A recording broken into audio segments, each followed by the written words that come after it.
And welcome to Talking Tillies. We are back for week 2, which is pretty good because that means we've all returned, decided to come back, and we don't hate each other yet. So you guys are going to be blessed with our voices all over your ears once again.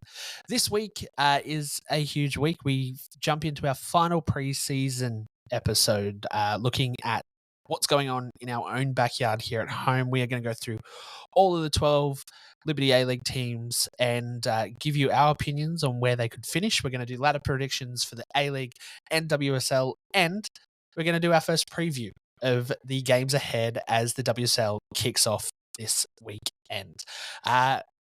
So my comrades are here. Let's just jump straight in first. We had 2 big names return to the A-League, making it 9 capped Matildas playing in the A-League this year. Biggest of them was probably Kaya Simon back to the Central Coast Mariners, and we've got Emily Glennick signing for Melbourne Victory. The transfer news keeps coming, guys. How do we feel about these? It's the fun of the off-season, isn't it? You don't know what's happening next. I got wind of Kaya Simon coming back. A mate of mine, big Mariners fan, decided to put a little cryptic message up on Instagram. So I sent him a message. I'm like, oh, is this meant to be Kaya Simon coming back? Left me on red for about a week until the news was announced, and then sent me a winky face. So Marty Mariner, thank you for that. But no, especially the Kaya Simon news is absolutely massive for the Mariners, and considering, they've just come back into the league, it's almost a statement signing there, isn't it? Yeah, huge signing, Kaya Simon. It feels very, how do I say this nicely? Well, the Central Coast is a great spot to retire. You got the beach and everything, so it's a great spot to retire. So if she's retiring, she's in the right spot for it.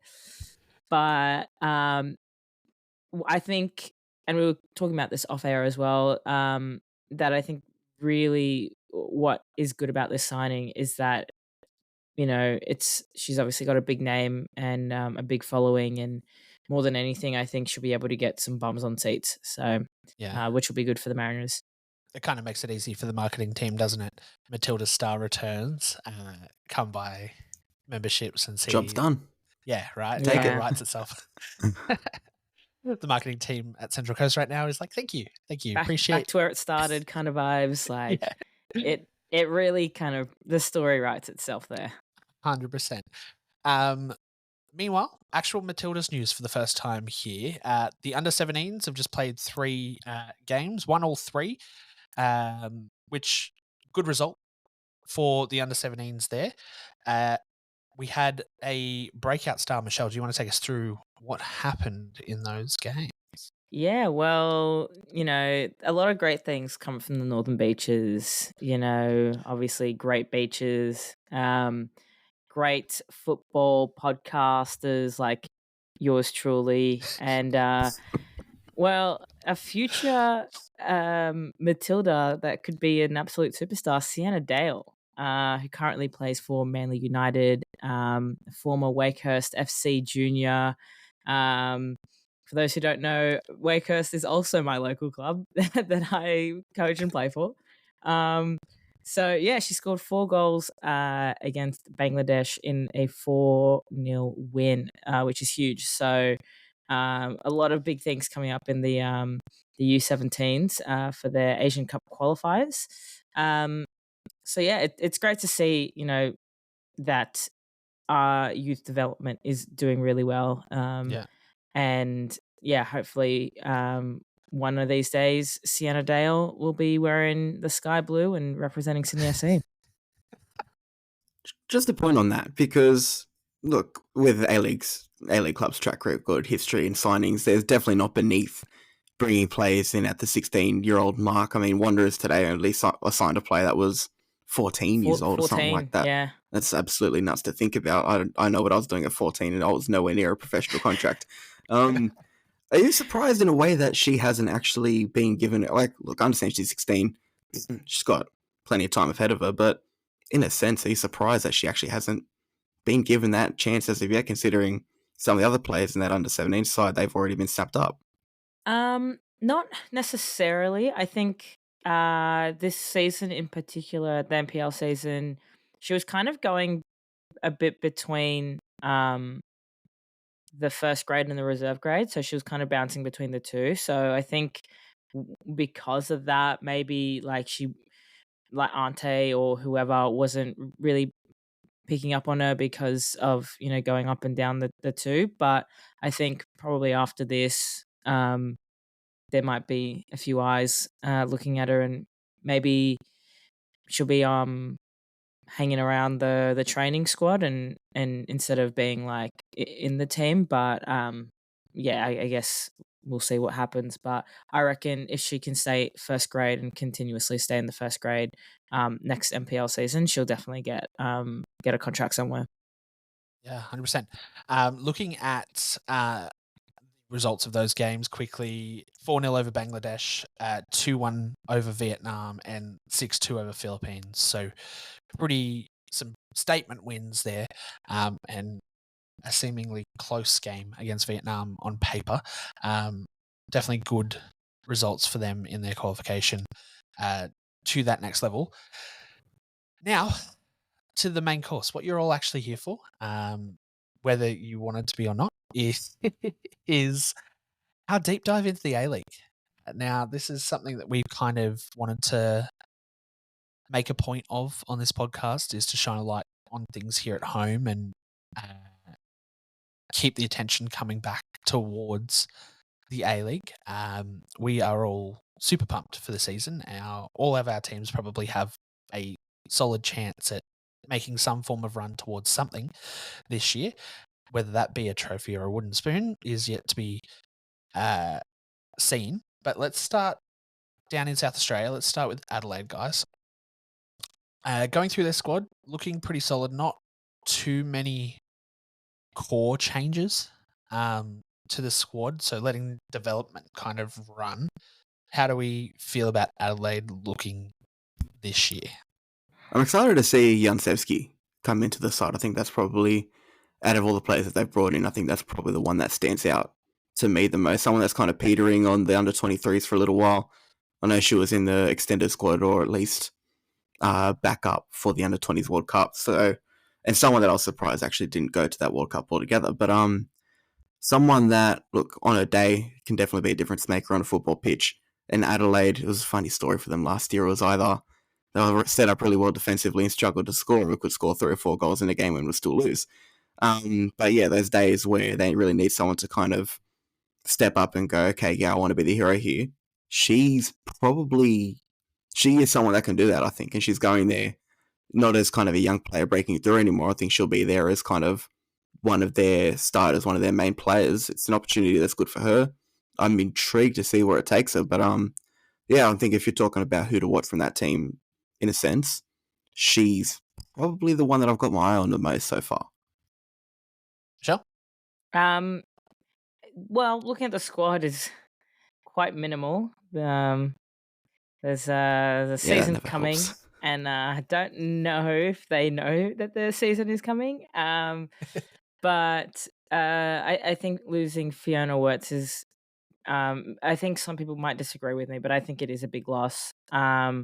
Obviously she was Julie Dolan medal winner a couple seasons ago, so she's a standout player and has joined the Sky Blues. So I think that's quite a big loss. But I think Amelia Murray is a really exciting player, really young, exciting player to watch out for in the coming season. But look, realistically, after last season, it was such a huge disappointment compared to the season before, where they made finals for the first time. Last season just kind of flopped, essentially. And so there's quite a bit of pressure, I think, for Adelaide to go one better than last year. To make Yallop back home. Brisbane looking on paper, what are we looking at there that maybe they could improve on, or what are they missing here that'll stop them from making that run? Well, to be fair, you talk about statement signings. If you're going to replace Katrina Gorry, you need someone of that kind of ilk in a way. Look, I'm not saying Yallop's going to be the perfect 100% replacement for her, but you need to do something of that nature, of that, you mentioned the term big name. If you're bringing in with no disrespect, if you're bringing in under 23s to replace Katrina Gorry, some people are going to be asking questions, unfortunately, no matter how good they are. Look, Yallop will be good for them. In terms of what they're missing, it's hard to say. Look, they've brought in a couple of decent defenders, which I think was an area of concern for them last year. Their keeper, I can't remember. Oh, Hensley Handcuff. Name escaped me for a sec. I know she was caught on a fair bit last year. The only problem is you bring in someone like Chelsea Blissett and Jenna McCormick to kind of strengthen that back line, and then you lose arguably your best defender in Jamila Rankin. It's hard to say whether it's actually net positive. I think that's probably the only thing I'd say, but look, people go. It's an opportunity for young players to come through. I know Ruby Cuthbert's in the mix to possibly, make a name for herself in the A-League, a young player. I believe the under-17s captain as well, if not in the recent games, at least at one stage. So, look, in terms of what they're missing, maybe another experienced head at the back. But, you got Jenna McCormick there, you got Chelsea Blizzard. They're still quality. But, maybe in terms of experience, they probably could have done a little bit more. But I think they'll be in and around finals at least. I don't see them petering off too far anyway. 100%. Michelle? Yeah, I definitely think this side can do better than last season. I think it's so important for Mario Hacker to stay fit.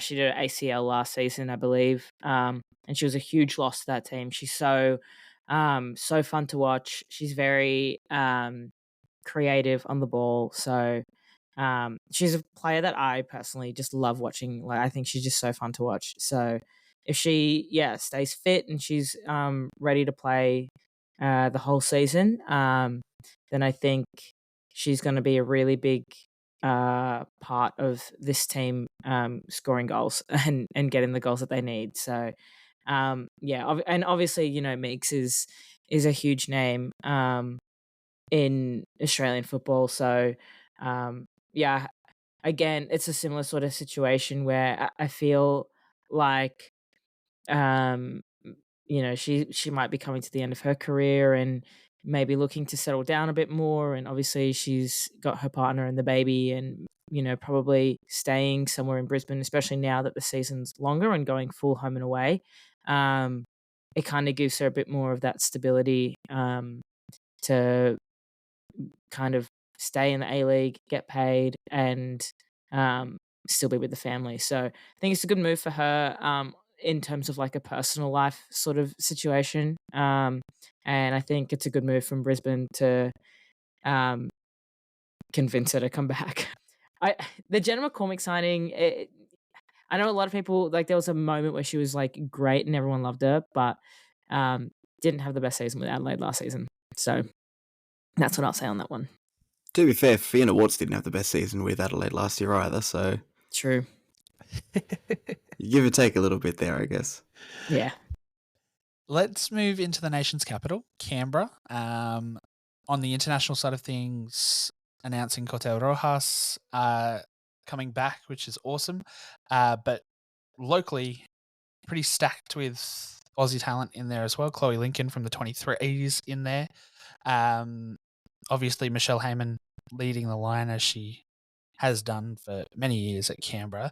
One of those teams that were on the edge of finals, quite literally, last year. What are we looking at for Canberra this year to make that next step up to get those points across the line? Michelle, I reckon you start with this one because I know you are a big fan of Rojas, surely. Oh, well, my best mate, Cotel Rojas, is she's back at Canberra, which I'm really happy for her. I think this could be a really good season for her and for Canberra. I think it looks overall pretty much, quite a similar team to last season more than anything. Obviously, they lost Ellie Brush because she's retired. And, I think for the most part, it looks quite similar as a team. But obviously they've got Cannon Clough now there, and and Mary Stanich-Flouty as well. So some new faces, but I do think that they'll make finals this season. I do think that Canberra has they've got the youth, they've got some experienced heads in there. I think overall it looks like a really good team. And getting Rojas into your side, like she's a goal scoring machine. Like she knows what to do. So yeah. Talking about making finals, it is a 16 final series this year, so that happened last year. It was not just a matter of them making finals; they were pretty comfortably in there too. No, I think Michelle hit the nail on the head there. You got a perfect blend of youth and experience. Michelle Heyman and Vesna Milivojevic is probably my favorite duo to watch last year, and now you're adding Rojas to it. It just looks like a fun side. I think that's probably the best thing that I could say about them. It looks on paper, this team looks like a really, really fun team to watch. And I think it's probably the same thing with Brisbane. I don't know if maybe they've replaced outgoing defenders. Well, I don't know how much, I can't remember how much time Faulkner got on the pitch, but I know I personally enjoyed watching her. Ellie Brush obviously retiring as well. Grace Ma leaving the club. I know she slotted at centre back for a little bit, even though she is a natural midfielder.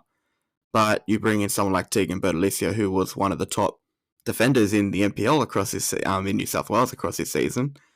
It's still a young player coming in. It's still someone's first chance at an A-League level, but there's still that opportunity for someone to make a name for themselves. Another member of, I believe, the under-17s that we were just talking about before as well.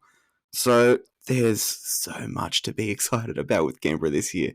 Not just for the fact that they're looking strong on paper and could make finals, but I think just in general, they're just going to be a lot of fun to watch. And that's what we want, fun football. Exactly. If there's a draw card for the A-League, that's exactly what we want. I'm telling you, if there's a team for a neutral to go, even if you don't support them, you watch them week in, week out, it's probably Canberra, just for the simple fact that I want to see this trio of Milivojevic, Heyman, and Rojas. Like, that's nuts. That's so good. So we go from fun football to new football in terms of a team returning to the A-League. Central Coast, we've spoken about Kaya Simon already. How do we feel about the team that they've assembled to restart their campaign back into the A-League? And what are their genuine chances this year of kind of staying competitive throughout the year? That was a great transition, by the way, from fun football to new football. I really rate that. There's a reason I'm the host, guys. These guys have got the brains. If you can't tell, I'm sitting here very quiet. I just ask the questions and let them talk. No, look, kudos to you. Look, Mariners, it's tough. It's always a tough one because no matter how good they are on paper, you've got to talk about the fact that it's like I know they've been in the A-League Women's before, but that was also a good over 10 years ago, maybe even a little bit more. How do I say this? They have assembled a good side. If everything clicks and things do go well, they could probably be pushing for finals. Whether they do or not's a different question. Like I said, they've got to take time to gel together. New team, obviously going into a new facility, trying to work out, what their values are. Obviously, they've got the men's side to lean on, where I think they're going to take across those, trying to find those like hidden gems, undiscovered talents. And it looks like they're doing it based on their signings, that they're kind of sticking true to their principles that the club holds already. Bianca Galich coming in, Rolla Badawi, I know she got to go at Sydney FC, but for someone who's performed the way she was, maybe not last season in the NPL, but the one before it, she's definitely a top player that deserves maybe even more of a chance at an A-League level. So she's now gone to a club where, she's going to be the player, the starting striker. That's going to be a good opportunity for her. And if she's playing at her best, God knows where she can take the club. Looking at some young players as well, Petitrumis is the first one that comes to mind. Maya Lobo as well, another member of that MacArthur side who really could make an impact at A-League level. It's another side that there's a lot to like about. I think the only thing that stops me from saying they're going to be a top team is the fact that they are new and they are still trying to get their feet off the ground. But you got a good playing group to work with there. Emily Husband's a great coach. They're not going to be a side that's languishing around the bottom of the ladder. They'll probably be that mid-table area, I think. I know we're going through our predictions later, but I'm giving a bit of a spoiler here. They'll be there or thereabouts. I hope they make finals. I think there's the Mariners fans, what they've gone through the men's side, they've been starved of success for so long. If they've got two successful teams, it does wonders for football in general on the coast. And I haven't been involved firsthand, but my family's been involved in football at a local level for a long time now with women's football, and there is so much talent that they have to face in Champions of Champions when they go to Central Coast sides. So seeing them have a pathway to professional football, it's only a positive for the area in general. 100%. Michelle, Central Coast, how do you feel? Well, I'll tell you what, I am big excited for Mariners away in the women's. Mariners That's away it. for the men's is so much fun, so I'm keen. That stadium just has a different feel for away Oh, it days, feels doesn't like it? a Like, holiday it's so good. every time. It just feels Even like a walking around holiday. before a game, it's just beautiful, honestly. Palm Yeah, trees in the background, sunsets over the water. It's just oh, the it's a holiday getaway. vibes, honestly.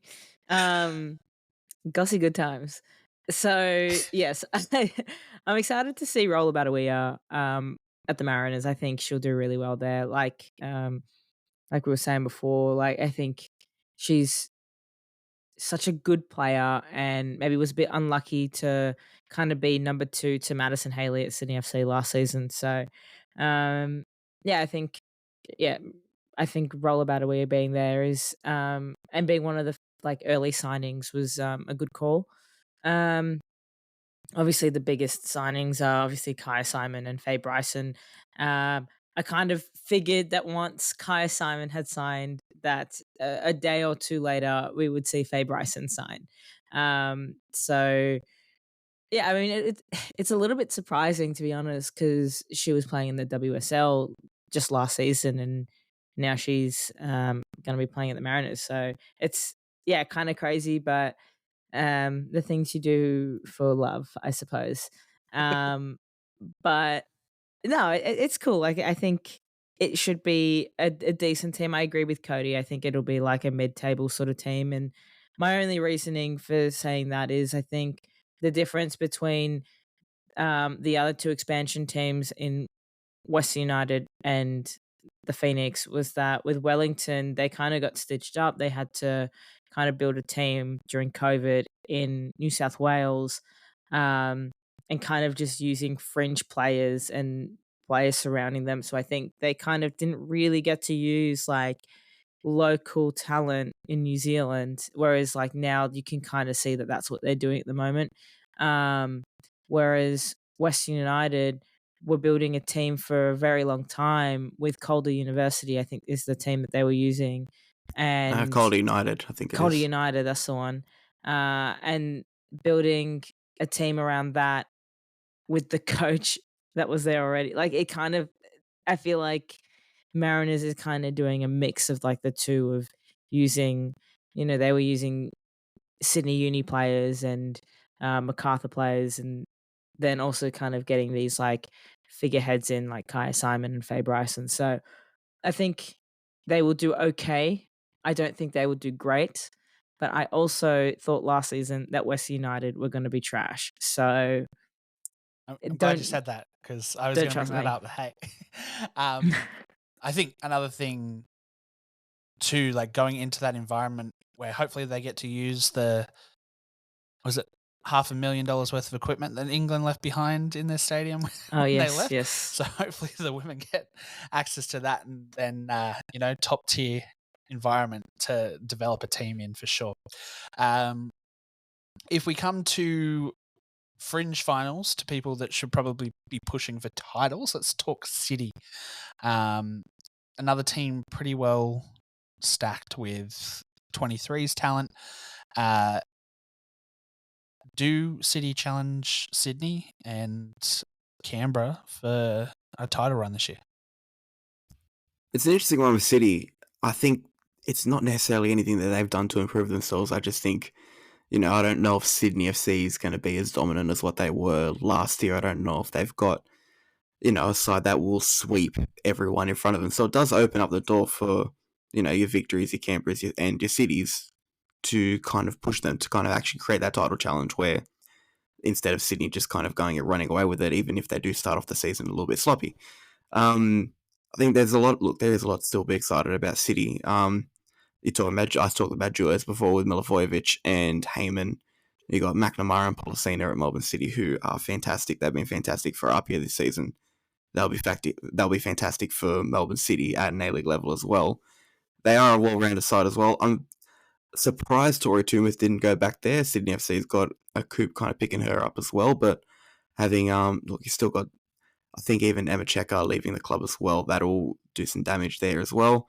But we talk about opportunities. It leaves a chance for someone like Naomi Chinema to actually be a starting player and get some minutes in that regard. Other than that, I can't think of too many other notable losses that they made. Obviously, Maria Rojas, but she also did spend a good part of the season away on international duty as well. So she only played like some 10 games, I think it was, for the club. But it was 10 good games she did play for the club, I guess. But no, there's still a lot to like about him. You've got the McKenna sisters coming in. Players like Briley Henry still there. Caitlin Carriage is someone I think could really make a name for herself as well. They'll definitely be they're in the title race. They're a club like Melbourne City should not be there. Well, I don't want to say unfortunately. They're a big club. They've got a good history with the A-League women's. If they're not in and around the title race, that's a disappointment on their part, really. Yeah, fair. I think personally, I don't really see them winning anything this season. I think like the team doesn't really excite me. Like obviously like Minnie Policina's there and she's, great. Holly McNamara is, a really good player as well. But I don't know. I feel like I'm going to get roasted for this and never be able to talk to any City player ever again. But I'm a little just like blur about the team at the moment. And maybe when I see them play, it'll be different. But I don't know I'm wondering about whether or not Dario is up to the standard for this team. And if he does well by the team, I guess. And I'm not sure if he's even re-signed or if he's confirmed to be the coach for the season. Does anyone know? Oh, look, all I'm going off is snaps I've seen of him at the training ground. Yeah. Giving him instructions, telling him what to do. Unfortunately, that's how we get most of our news on who's part of an A-League women's squad nowadays. Yeah. Well, I mean, yeah, I just this side on paper is really good and they should be challenging for the top, but I just I don't know is my big thing. I really don't know with this team, to be honest. But Holly Mack coming back, obviously she came back last season, but is a huge player and a really important player for City. Having her fully fit for a season makes a massive difference, to be fair. Yeah. 100%. City haven't updated their website recently, but they currently do not have a coach listed. There we go. At the moment. So, but they still do have Rojas listed as well. So yes, well, the A-League sides are not great. So if we swap Sky Blue for what we call it, Navy Blue, just like Navy Blue, yeah. Emma Checker did. There we go. That wasn't as smooth. Sorry, guys. Another one of those teams that went out and was like, Matilda, come play for us. Lydia Williams coming home. Again, one of those players that's probably coming here to call home for it now. How are we looking at victory to claim the City as their own? Definitely looks like an upgraded version. Oh, maybe not even upgraded. It looks the same. They've lost a lot of players, but they've kind of like brought in players to kind of fill those gaps, I guess. One of the biggest losses I think was obviously Casey Dumont. The club not choosing to sign her. She didn't leave, as she was telling everyone in the comments section on a Facebook post. The club didn't want to sign her. I do feel bad for Miranda Templeman. Like, will she ever get her number 1 jersey? Probably not. But yeah, I think, for me, really sad to see Rachel Lowe leave as well and join one of our, if not the biggest rival in, women's Sydney FC. So bit disappointing, but is what it is. I think overall it looks like a decent squad. Decent is probably the only way that I could describe it. It looks basically the same. With no Melina Ayres, I think they lose quite a bit of the attacking sort of prowess that they had. But it's also, I'm not sure if it's the biggest loss because she did spend a lot of time injured. So yeah, I remember talking to someone else about this and being like, well, like what how long do you keep a player on if they don't play because they're consistently injured? How many times can you just keep re-signing them? So it might be, a reason like that. But yeah, so she's off to Newcastle, but Lydia Williams and Emily Gilnick, and Emma Checker, three capped Matildas. And obviously KK, Elise Kellen Knight. So there's some quite a bit of experience in this team, which is looking good. But I think the Casey Dumont situation could be kind of crazy because she still wants to play, apparently. So she might be looking for a new club. Whoever picks up Casey Dumont is very, very lucky. But you talk about what's left for Melbourne Victory. I'm just going to go through their defensive setup in a way, I guess. You got Lydia Williams at centre back. You got Kayla Morrison and Emma Checker at centre back. I hope I said Lydia Williams as goalkeeper. Can't remember. You said centre back, but we'll call I her am goalkeeper. so sorry. It's been a long day. Lydia Williams at goalkeeper. Kayla Morrison and Emma Checker at centre back. Fullbacks are Jamila Rankin and Jess Nash, and then Elise Kellen Knight screening in front of them. If that's not at least close to title winning setup, I don't know what is. You're talking six cap Matildas there. Jamila Rankin and Jess Nash, I know, only have one apiece, but they still technically count. And massive features at under 23s level as well and under 20s level. So there's quality there. You're talking about Melina Ayres, fantastic player, obviously out injured a lot. Correa Aquina coming in to replace her as well. Could probably score the same amount of goals for her and play a lot more games as well. So you're getting that on a more consistent basis. It's another side that is very exciting. This is one that I actually think, I say this about Melbourne Victory every year, and then something happens. They go through an injury crisis and things kind of, turn by the wayside. But if everyone stays fit in that squad this year, they're probably the ones that are going to end up pushing Sydney FC. It's probably not going to be music to Michelle's ears, unfortunately, but it's a scary looking side on paper. I think it's just the thing. It's the question with them of how do you keep everyone fit. If they answer that, they're looking very, very good. And I say this, and look, I know this is a sore point in women's football at the moment, but I don't want to say this and then next week someone does their ACL and things kind of turn to shit again. So, I hope they keep fit, because if they do, they're going to create an exciting title challenge. Whether they do or not is a different question, but if they can, they'll be looking good. 100%. I say 100% a lot. I realized listening to the episode back last week, guys, and I'll work on that. I'm so sorry. But we're going to go from the sporting capital of Australia to probably the best city in Australia, and that is Newcastle. Let's go. That sounds really biased, by the way. We haven't covered Sydney. We're going in alphabetical order, mate. And Sydney is nowhere near the best city in Australia. But let's say the city with the best beaches in Australia. That is us. Newcastle. Doing a lot on the international market as well, making some big moves. Melina Ayres, again, if she stays healthy, could be a big piece for Newcastle moving forward. How do they pull themselves off the bottom of the ladder and back up to mid-table and above? What are we looking at here? They keep Melina Ayres fit, I guess. If they can answer that question, they're looking really, really good. That's something that Melbourne Victory weren't able to figure out. But hey, if they can do it in, if fancy beaches and good coffee is what keeps her fit, mate, they'll score a lot of goals this season. Yeah, her combined with, if she stays fit, I'll buy her coffee for the year. Melina, come find me. I got you. I don't know. Is coffee expensive up there? You'd know better than I do. I haven't been in Newcastle in 5 years. Not. I just know a lot of the good spots. So as long as it's cheap, mate, you don't want to burn a hole in your pocket. That's all right. No, when you look at someone like Melina Ayres coming in, you can't say they haven't recruited well, I guess.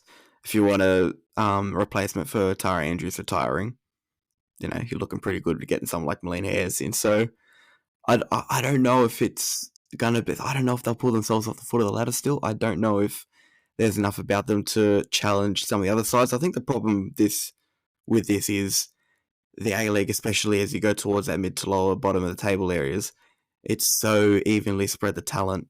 You need more than just one or two good players to come in and really, support you forward.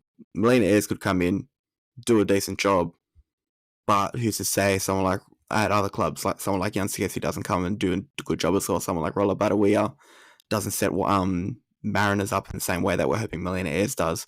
If there's a striker at Wanderers, I don't know if Serena Bolden's staying, but if there's someone at Wanderers that can come in and score a hat full of goals for them as well, if that doesn't lift them further up themselves, I think it's more of a question of what's going on around them, I guess. They've probably done what they can with the resources that they have, but I'd probably question if it's enough. That's the only thing going through my head. I still think they're going to be, and sorry, Josh, I know this is your team, but I still think they're going to be languishing towards the bottom. No, I don't think so. I think they'll get off the bottom. I don't think they'll be finals, and I don't think that they will be like far off the bottom, but they'll be off the bottom. To be fair, they were only Phoenix just off the still bottom exist. last year because Phoenix is still playing in under 23's team, basically. Well, exactly. The Knicks still exist. I'll take mid-table. It's okay. And the Wanderers still exist, so you're fine. Don't worry. I do think it just not a lot of attackers, not a lot of midfielders, a lot of defenders. So just play like 6 at the back, and maybe you'll be fine. If we don't concede, we can't lose. Exactly. Right, exactly. How many games do we play? How many points is that? Will that get us across the line? A draw every game. Oh my god. I think Libby Copus-Brown coming back is really interesting. I was wondering when she would come back, to be honest. I was like, surely she's not playing much overseas. She was playing in the championship, and I'm like, I didn't see her playing all that much, and her name really never kind of came about. But she had a really good season at the Wanderers a few years ago. Probably one of their better players in the midfield. So I think that's a really good signing for the Jets.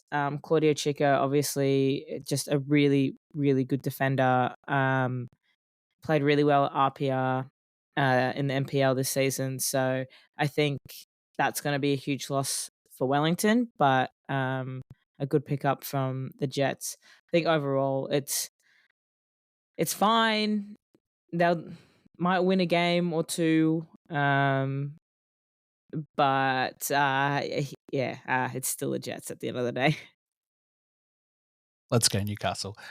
We've spoken about the A-League's best away day on the Central Coast. Now let's go to the longest away day on the other side of the country in Perth. Again, probably I don't think there's been too many changes in Perth from memory. I think there might have been a lot of outs and not a lot of ins, but I'm not the brains of this operation. Who wants to take Perth from me so I stop stumbling over words? I actually don't mind it the way they're looking. Yeah. Look, you've brought in someone like Millie Farrow, who in preseason scoring goals. I know it's against an NPLWA select, but you can only play what's in front of you. If she's able to score goals there, who's to say she can't score goals in the A-League? She comes with a decent record. You never know how things are going to turn out. Grace Jale coming in, another big signing. I don't know. I think they weren't bad last year either. I thought they were actually, at one stage, I actually thought they were going to really push for the finals. Now you could talk about a 6-team final series as well. There's more opportunity for them. I'd be surprised if they couldn't make top 6 in all honesty. Sally James, another one that's come in. One of the best young goalkeepers in the country, was our starting keeper at the Under-20s World Cup. There's quality there. It does, like on paper, it does still look like they'll be good. Same argument with the Jets. It depends on what's going on around them. They've just got to make sure they're kind of better than the Challengers, I guess, as stupid as that sounds and as obvious as that sounds. But I think it's another side I think they've recruited quite well. There's definitely an exciting team on paper. I don't think that they should be missing finals, I guess. I see them making top 6. I wouldn't be surprised if it's comfortably. And even you talk about having that mix of experience and youth. A player that I actually want to point out is Claudia Miocic. I know she's had her injury troubles, but when she's fit, she could be a real star of the league. A good friend of mine, Kieran Yap, has been banging on the drum about her for quite a while now, so I know he'll be happy with me mentioning her. But yeah, she's someone that I think could have an impact for him this year. And even just like I said, some of the signings that they've brought in, they really should be cementing a final spot this year, I reckon. I think they'd be a bit disappointed if they weren't. Yeah, I do agree. I think this side looks really good, looks pretty consistent to last season, just maybe a few added players in there for a bit of spice. But yeah, I think Tash Rigby obviously leading the line, or leading the team, I should say. She's back in there again this season, so which is great to see. I think Grace Jale, I really hope she has a good season. I feel like she didn't have the greatest season at Canberra, but yeah, I really think that she had a really good standout season when she was at Wellington, and I think people were kind of expecting the same sort of vibe when she went to Canberra, but maybe couldn't deliver as much. But I think she should do well at Perth Glory. Alex Parker's is, he's quite young as a coach, and I think he does quite well with his team in general. So yeah, really hope to see this team make the final. They should, like, realistically on paper, this team should be making top 6. So hopefully we didn't jinx them. Which they did last year. And we're only adding one team to the competition. So I think the real question, if you look at the table from last year, is probably Brisbane and the unknown about Central Coast are probably the only two teams really in a shot of making waves to that top 6 if they pull things together, given the gap between top and bottom last year was 9 points between Perth and Western Sydney in 7th. So, yeah, it just depends on how those two teams turn around. I'm just delaying talking about Sydney because I don't want this podcast to go for 2 hours, Michelle. Obviously, we spoke about Courtney Vine last week. That's probably the biggest thing for the A-League, let alone Sydney. Keeping Courtney here is mind-blowing that we had the pull to do that, which is awesome. How are you feeling about your Sky Blues this year? Yeah, look, it's a different team to last year. It's quite different, but some really good some good depth that's come through, I think. It's going to be different because there's a lot of new players that have come through. Obviously, Shay Connors, Fiona Wirtz, Tori Tumeth, Sienna Silvesca, like quite a new team for Sydney FC, losing Charlie Rule, Mackenzie Hawkesby, Sarah Hunter. Like those are some big losses. Madison Haley was only on a 1-year contract, so she was always going to leave at the end of the season. Still a big loss. But yeah, I'm really excited for this team. I think we've got, again, like a really good young team, some experienced heads in there, and I think this team is even younger than last year's, which was kind of crazy to think that we are going even younger this year.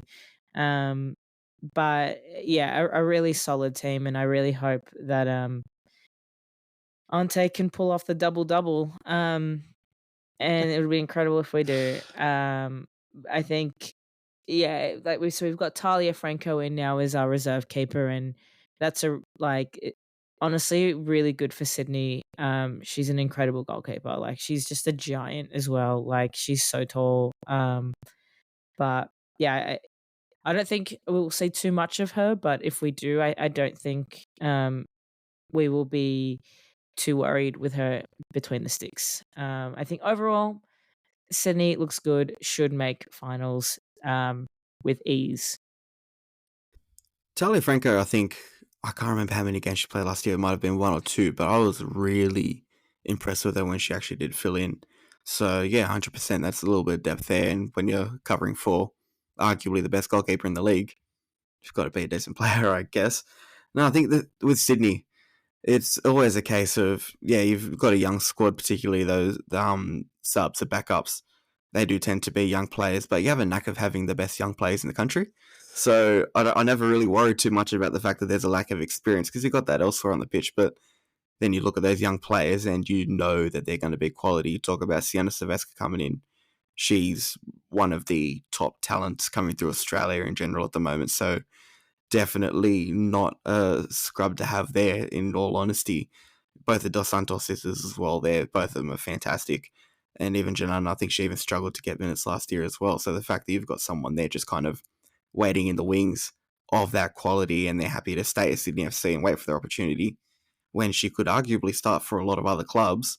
You talk about that Sydney FC pool, that probably says it there first and foremost. Look, it's another case of they'll be disappointed if they probably don't do the double-double again. Obviously, the grand final is a different story where, it comes down to who's better on the day, as Sydney FC fans would know quite well, considering besides last year, the last few years before that. But if they don't get the minor premiership, I think there's an argument there that they've probably underperformed, even though there's been changes. I still think on paper they've got one of the top sides in the competition.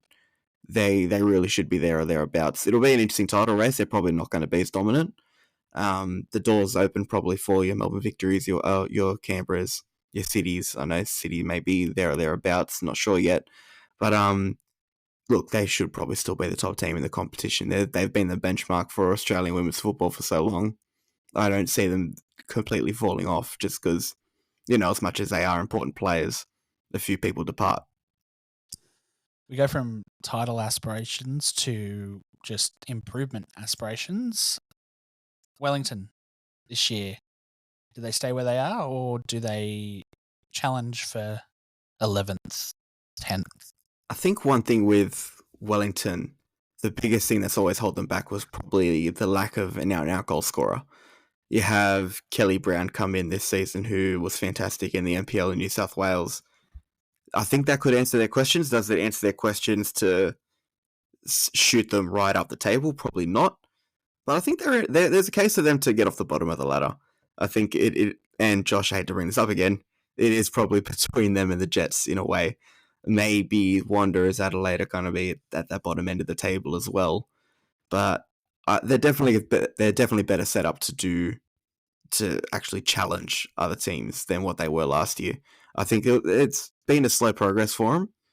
Last year, they definitely looked better than what they did in their first season. They had a few senior heads in there, but now it's actually interesting. I was having a look at their squad before. Not a single Australian player for a team in an Australian league, but they're a New Zealand club. They definitely do have the right to build their team around New Zealand talent. But it'll be I think they've made the steps that they needed to actually show the progress that the fans have been asking for. The first season was just about actually having a team. I understand there probably wasn't as much expectation, but looking into last season, I think fans were hoping, okay, yeah, we can kick on a little bit, and they didn't quite do that, I guess, as much as they did look good at times. I'd argue both games against the Wanderers they should have won. That day they lost 3-2 to Newcastle Jets, they should have won. They're probably lacking that little bit of experience to, see games out in a way, but that's an area that I think they've rectified this year. If they can go and get some results early, maybe mid-table. If they get mid-table, even if it's somewhere like 9th or 8th, fans will probably be happy. I mean, it looks mostly the same, to be honest, as last season. Brianna Edwards, great goalkeeper. So, yeah, I don't have much to say about Wellington, to be honest. I think that they got that Riley Foster in now as well, ex-Liverpool goalkeeper. Well, I guess, yeah. Who do you start? Who plays in the number one? You've still got to have a defense in front of your goalkeeper. Well, look, you got players like Kate Taylor there as well that are good. It's a hard one when you're talking about the starting keeper though, because Brown Edwards was good for him last year, but you don't bring in a visa keeper if you're not going to play him. But then again, I don't think Riley Foster's played a lot of football in the last couple of years, has she? I don't know. Well, she had a car crash that almost broke her neck and spine. One. Yeah. So she's had a lack of football. Great story, but I don't know if she's going to have. I don't know if I'd put her ahead of Brianna Edwards. I really liked her towards the end of last season. It'll be interesting to see how they. I think Brianna Edwards Brianna Edwards had a great season last year, so I don't know. Do you reward, your reserve keeper, because that's what she was. She was the reserve keeper, while Lily Alford was out and is now out again this season. Or do you choose the visa player? But yeah, I think overall the team looks quite similar to last season, which means that they'll probably finish somewhere towards the bottom. All right, let's come back across the ditch to the Westerns. We'll start in Sydney, Western Sydney. 7th last year.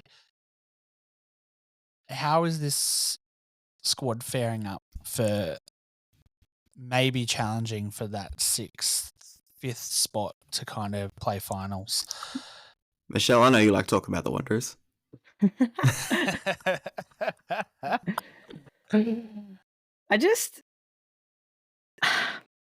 I wonder what goes on over there sometimes.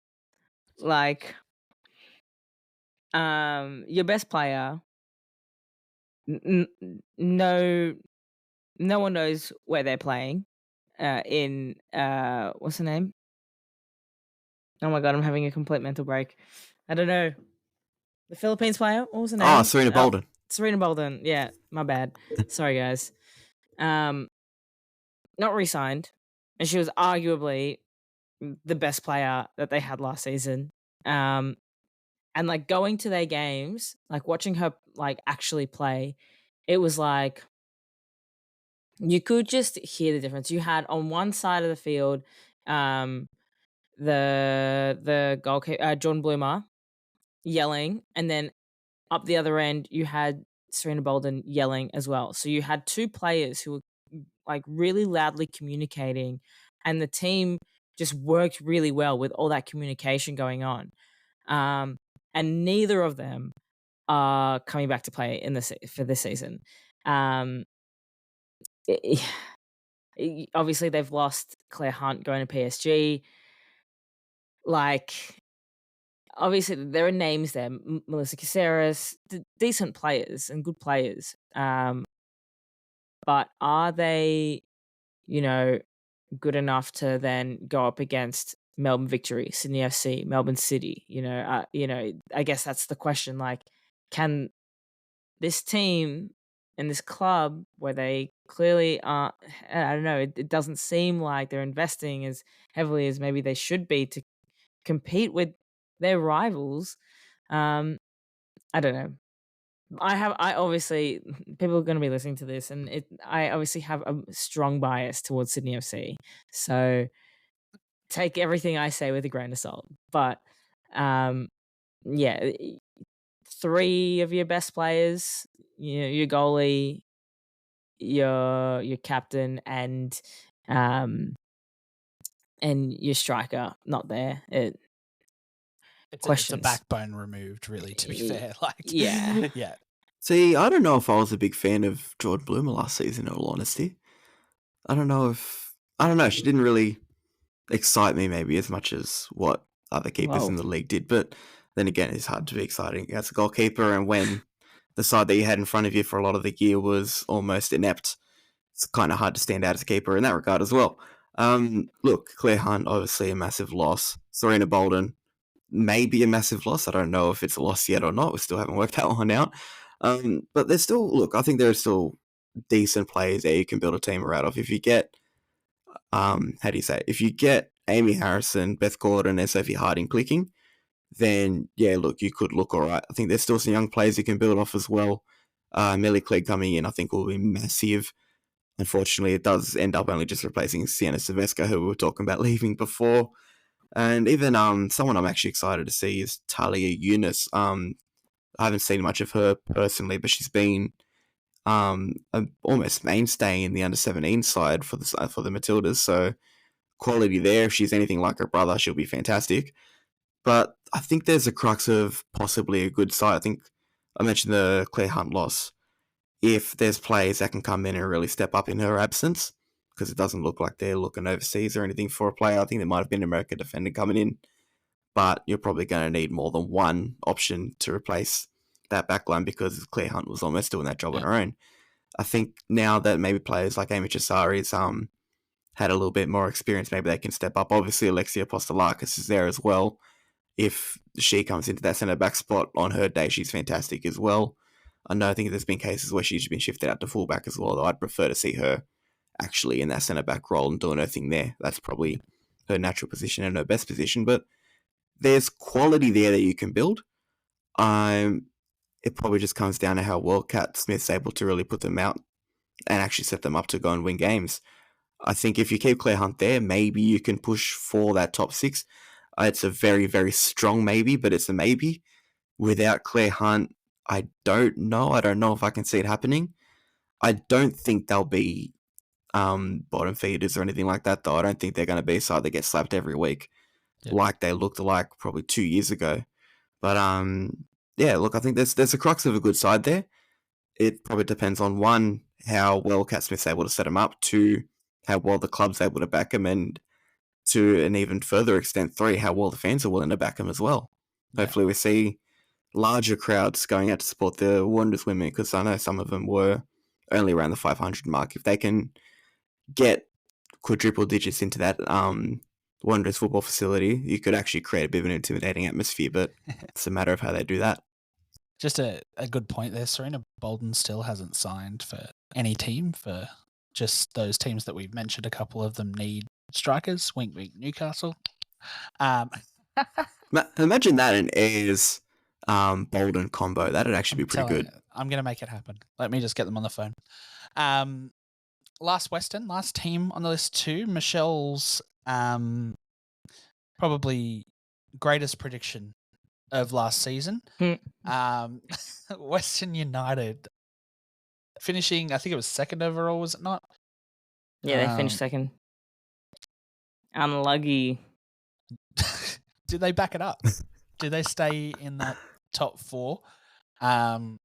Without the element of surprise and unknowingness, people know how to play against them now. Just having a game plan help. I think that's probably the biggest thing. They're not an unknown quantity anymore. People know what they're coming up against. That's probably going to be what holds them back the most, because if you look at how they are on paper, they haven't exactly depleted. I think the only person that's we're unsure about is Hilary Beale, and even if she's not there, Alyssa DeLost, I think, is a perfect enough replacement. She was part of that Calder United side that did so well in the NPL Victoria. So once she gets a moment, I don't think she's going to be a poor goalkeeper by any stretch of imagination. Sydney Cummings not coming back as well. That's a loss there as well. Angie Beard, they're probably the key departures for them. But I think the biggest thing for them is the fact that they were able to keep Hannah Keane. Having her coming back will be massive, because she's arguably the top striker in the competition. With Madison Haley gone, especially, maybe arguably Michelle Heyman there as well. But Hannah Keane is a fantastic footballer, and she'll do some damage again this season. Even their midfield's managed to improve when you've got some very solid options in there with the Toronto Twins, Robers, Lagazzo, and now you're adding Grace Maher to the mix. Whether she plays there at the back, still yet to be seen. But if you can get that combination kind of working as well, and no matter who you put on in a midfield 3, Sawiki's there as well, no matter who you put on in a midfield 3, you know you're getting a quality midfield 3 as well. So on paper, they're still fantastic. Whether that element of surprise carries them through again, it's probably hard to say. But you can still see them making top 4, really. Yeah, I think if Chloe stays fit and strong throughout the season, I think that midfield could be really dangerous. But yeah, I agree. Hannah Keane staying is huge for West United, for the league. It's great, to see her stick around. But I completely forgot about that. Yeah, jumping over from Melbourne Victory, so maybe adds a bit of spice to a new rivalry there. So that'll be exciting. I think overall this team is much like last year's team, and should compete for top 4, I'd say. Easy. All right. The time, you guys have waited an hour for this. This is going to be a long episode. We've still got to go through the WSL, so stick with us. Let's go through our Talking Tillies table, our triple T for 23-24. We'll start at bottom, work our way up. who do we have finishing in last place? We'll culminate our tables into one, and we'll release one as a brand. Do we think? From what you guys are saying, it's either Newcastle or Wellington. What way is it going to go? I got Newcastle. Sorry, Josh. It's okay. Just remember they didn't have my support last year. I'm bringing my vibes to the team, and that's going to be enough to lift Nothing them but up. good vibes. I know, right? No, I'm going to say Wellington at the bottom. TBH. I had Wellington at the bottom as well, so majority rules. Sorry, Cody. That probably means that solid 11th. We're probably putting Newcastle 11th then. Well, Michelle? look, I had Wellington at 11th, so next We'll best would be Newcastle. Yep. Cool. Newcastle. 10th place. Westies. How high are we putting the Coasties is the question. Like if we look at... I'm putting them higher. I'm going higher. Yeah. Okay. I'm saying Western Sydney is third last. Yep. I had Adelaide. Third last. Okay. So Ooh, I forgot about them. So where are we? So 12. Actually, yeah, I'd say third last Adelaide. I'm giving the Wanderers, some bit of love here. I think they deserve the benefit of the doubt, in all honesty. That's my contribution to this. What you're saying is dropping 2 places, Cody. If we put them at 9th and we put Adelaide in 10th. Yeah. Wanderers 9th actually makes sense. So I had them 9th as well, to be fair. Cool. All right. 8th. Is this where we put Central Coast? That's where I had them. Yeah, that's a good call. Not on the fringe, but element of surprise. They're thereabouts. So I don't think 8th is a bad result for them. Does Perth jump up? Is the question. Does Perth go from 9th to 7th? Didn't Perth come 6th last year? That was my list. I had them coming. Okay, yeah. I was going to say. Do Perth make finals more is the question. I have them making finals. I had the Raw 7th. Well, I don't know. I've got Perth 7. I think Brisbane make finals. Yeah, I think Brisbane will make the finals. I think Perth will just miss out. Brisbane 6th then? Yeah, I had Perth 6, to be fair, so it just makes sense. With a swap there. I'll come back in 6 months when Perth make finals, so.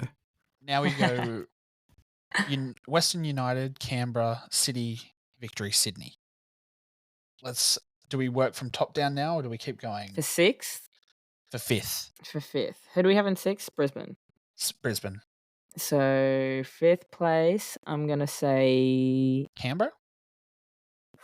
Do they drop? Ooh. I was going to say City, TBH. I had Canberra. Yeah, we can go Canberra. Majority rules? Yeah, all right. Canberra? I'm part of the majority now. 4th, I reckon City go 4th. Yeah. Yeah, I can back that. Now, Western United or Victory? I think Sydney run away with it. I think Victory goes 3rd. Yep. Western, I had Western 3rd. Sydney.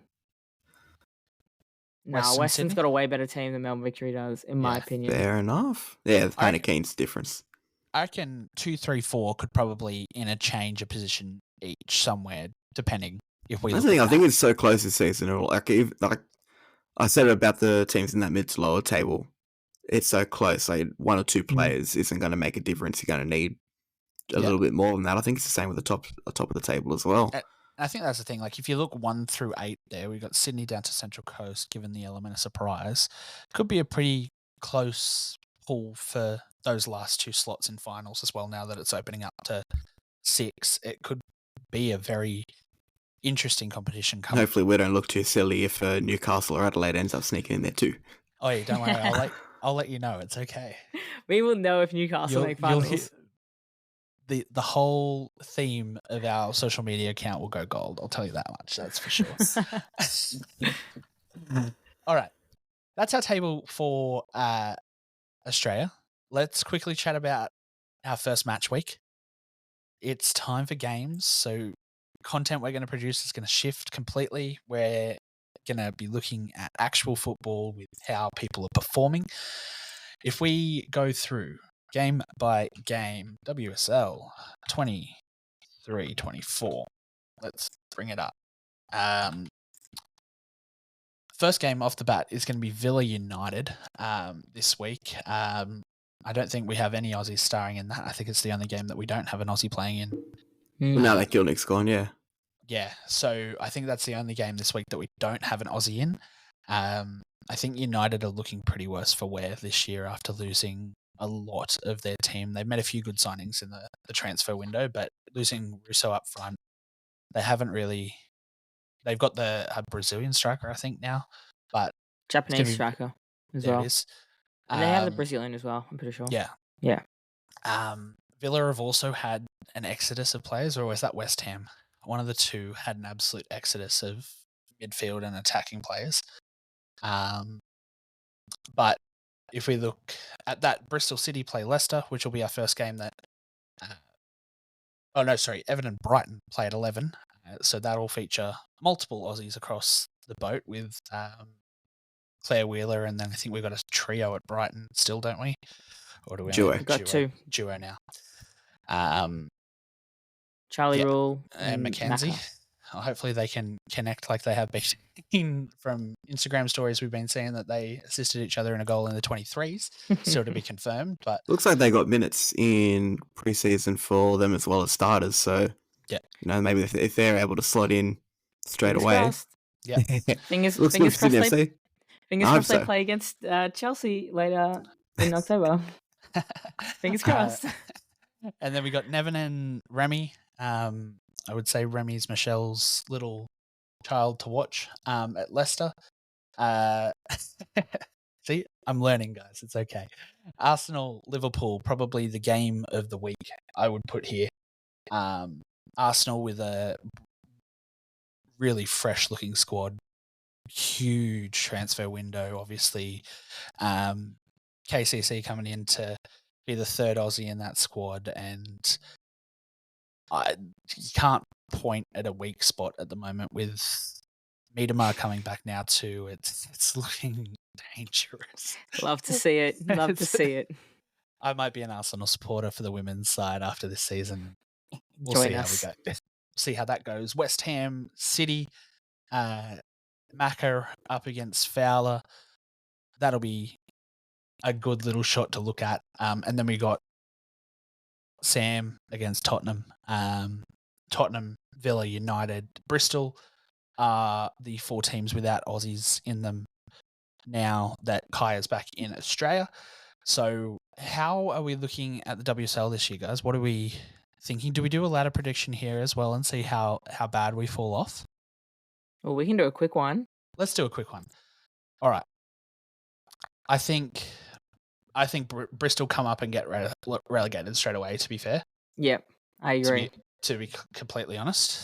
I reckon Leicester just barely survived. See, I hope Leicester do a little bit better. Well, to be fair, when Remy and Courtney came in, they started looking a lot better. I think before they came in, they were actually bottom of the ladder too. So yeah. They've also made a lot of signings. Leicester. Yeah. Brighton probably down there as well. I don't think they've added much to their squad this year. I think it'll be between them and Leicester. Same with Liverpool. Liverpool down there as well. I don't think Tottenham have really added much to their squad to come off. I don't like this Liverpool trash talk. It's okay. Well, it is what it is. Don't know what to tell you. Now we get into kind of the big hitters. Does West Ham finish 7th? Are we saying? Yeah, thereabouts. Or actually, no, I think they'll finish above Everton. Everton, okay. Yeah. So perfect. And then we're gonna have, I reckon, Villa. I still think Chelsea, United, Arsenal, City are probably in a league of their own at the moment, looking at squads. Villa are probably there, but not quite. Let's go top 4. I think United are 4th. I don't think they have a squad depth big enough to challenge for Champions League again. Not this season. No. I reckon City. City in third. Yeah. Yeah. Then Chelsea, and I reckon Arsenal. This is our year, guys. We're coming back. I can say it honestly, because you brought, even outside of Cooney Cross, Russo's coming as well, isn't she? Yeah, Yes. 100%. Yeah, Did they get Russo, the still over the line? No, I reckon that'll go in January. I reckon. No. I reckon this is my hope. Earps will go in January. Arnold was lined up as the replacement, so I'll have an Aussie at United and we'll be okay. That's Arsenal look way too good on paper though. The women's side at 100%. least. Like Yeah. Russo Miedemar up front with like it's just an insane. It's a FIFA team. Like if you were to build a women's team on Someone's FIFA, playing FIFA crew mode with an unlimited budget. That's me. You know it. But okay, so let's go through our table predictions this year, and we'll wrap things up here, guys. So in the A-League, we've got Sydney taking it out for the minor premiership. Western United coming second. Victory, City, Canberra, and Brisbane rounding out finals. Perth, Central Coast, Western Sydney, Adelaide, Newcastle, Wellington to wrap up the ladder there. And then over in the WSL, Arsenal taking out the title, which we'll probably never hear the end of if it does happen from Michelle.